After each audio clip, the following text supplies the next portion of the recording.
박미TV의 박미입니다. 자, 이제 은행이 조금 잠잠해지면서 인하를 하기는 어렵다. 예상은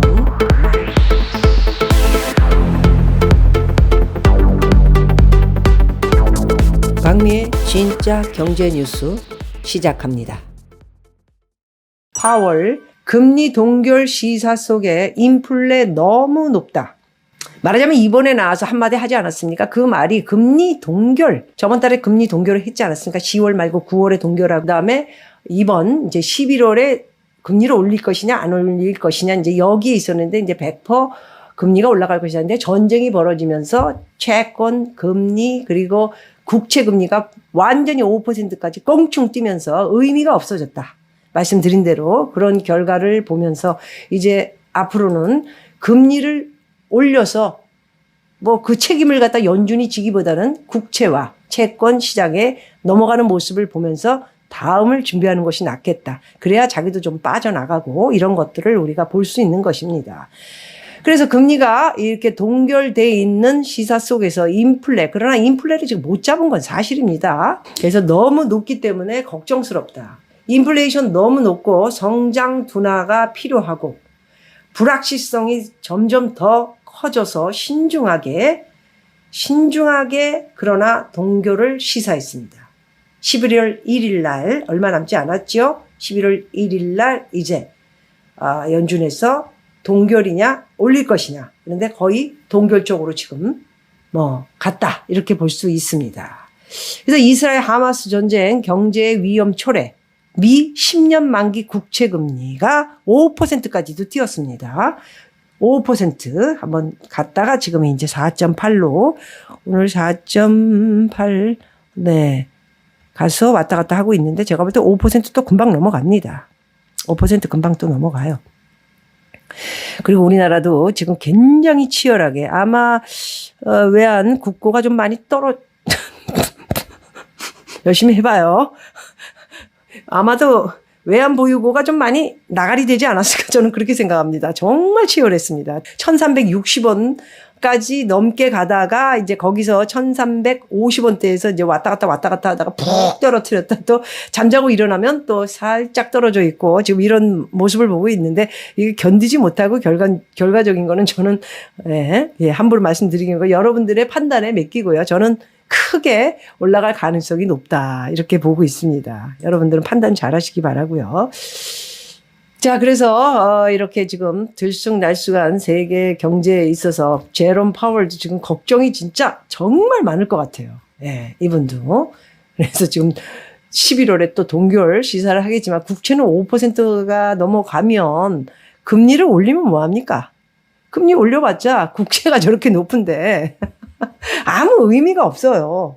그래서 제가 이렇게 얘기한 지가 벌써 오래됐는데 그 얘기 요즘도 쭉들 나와서들 얘기하더군요. 자, 월가의 황제죠. JP 모건 회장이 연준에게 작심 비판을 했습니다. 경제 전망 100% 틀려버렸다. 그래서 이 모양 이 꼴이 됐다. 일찍 올렸어야 돼요, 금리를.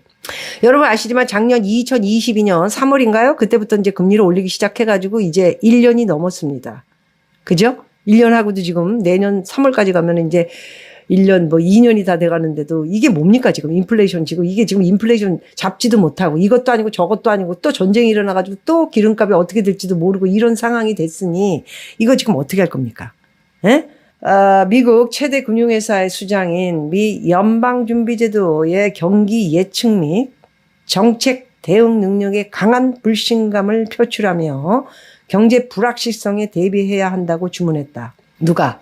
제이미 다이먼 JP 모건 체이스 회장님이 그랬다. 제이미 다이먼 회장은 지금 사우디아라비아의 리야드에서 열린 미래투자 이니셔티브 서밋 행사에 지금 어마어마한 돈벌레들이 지금 다 앉아 있습니다. 그래서 패널 토론자로 참석해 연준이 1년 6개월 전, 지금으로부터 작년 3월부터 금리를 올렸으니까요. 1년 6개월 전 내놓은 경제 전망에 대해 100% 틀렸다라고 지적을 하며 연준이 내년도 경제 전망에 겸허한 자세를 가져야 할 것이다. 앞이 안 보인다. 그 얘기죠. 그리고 더 심각하게 갈 확률이 2024년에는 높다. 올해 있어야 할 것이 여러분들에게 계속 말씀드렸잖아요. 올해 이제 위축되고 이렇게 갈 것이다 했던 것을 바이든이 또 이렇게 좀 끌어내리고 올리고 우리나라는 이제 뭐 특례 보금자리 뭐 부동산 막았듯이 올리고 뭐 이러면서 조금 갔는데 이것이 아마 내년에 폭발할 확률이 높다라는 이야기를 계속 연속해서 다이먼이 얘기를 하고 있는 것 같습니다. 그는 특히 인플레이션 상승과 성장세 둔화가 초래할 경제의 부정적 여파를 중앙은행과 정부가 잘 대처할 수 있는지 의구심을 가지고 있다. 지금까지 보니 얘네들이 이거 인플레이션도 못 잡고 잘못하면 큰일 나겠다. 그래서 나는 중앙은행과 정부가 잘 대처할 수 있을지 이제부터는 나는 의심을 갖고 다르게 행동할 것이다. 내 맘대로 할 것이다. 다이먼 회장은 재정지출은 평시 기준 최고치로 많아졌고 중앙은행과 정부가 모든 문제에 대처할 수 있는 전지전능함을 가졌다고 느끼는 정서가 있다라고 꼬집으며 내년에 무슨 일이 일어날지 조심스럽다. 월가의 황제로도 불리는 다이먼 회장은 2021년부터 연준이 인플레이션 위험을 과소평가하고 있다며 빨리 금리 상승에 대비하라라고 경고를 했습니다. 제가 말씀드렸었죠? 2021년부터 금리를 올려서 잡고 갔어야 되는데 그냥 뭐 어떻게 되겠지. 그래서 제롬 파월을 인정을 못하는 겁니다. 이 사람 뭐 변호사 출신이고 뭐 경제수석도 아니고 아이비리그 나온 사람도 아니고 예? 그렇기 때문에 좀 인정을 안 하는 모습을 좀 볼 수 있습니다. 제니 옐런이라든가 아니면 여러분 아시는 벤 버냉키, 예? 그리고 그 외에도 많은 사람들이 전부 아이비리그 나왔고요. 이 사람들은 전부 경제 수석들이고 어마어마한 사람들이었죠. 근데 이 사람은 이제 말 잘 듣고 하다가 큰 자리를 맡았는데 조금 버거운 것 같습니다. 누가 봐도 버겁고 사람들이 삿대질하면서 지금 미국에 유명하다라는 사람들은 다 삿대질하면서 무시를 하는 모습을 볼 수가 있어요. 너무 불쌍하다는 생각도 들지만 너무 큰 실수를 해서 역사에 제롬 파월은 아마도 굉장히 실수를 한 연준의 가장 높은 사람이지 않았나 하는 것으로 남지 않을까 안타깝다라는 생각이 듭니다. 그래서 월가의 황제 2021년에 금리를 상승했어야 된다라는 이야기를 하면서 그는 시장금리가 더 높아질 가능성도 있다. 이에 대비해야 된다. 그러면서 여러분들 알다시피 저는 벌써 몇 주 전에 말씀드렸죠. 제이미 다이먼은 7% 금리 갈 수 있다. 저는 6% 얘기했는데 6% 얘기했잖아요. 제가 6%. 6. 근데 6%고 7%고 지금 그 의미도 없이 이 금리 7까지 갈 것이다. 이게 국채가 7%까지 갈 수 있다라는 얘기를 하고 있는 거예요.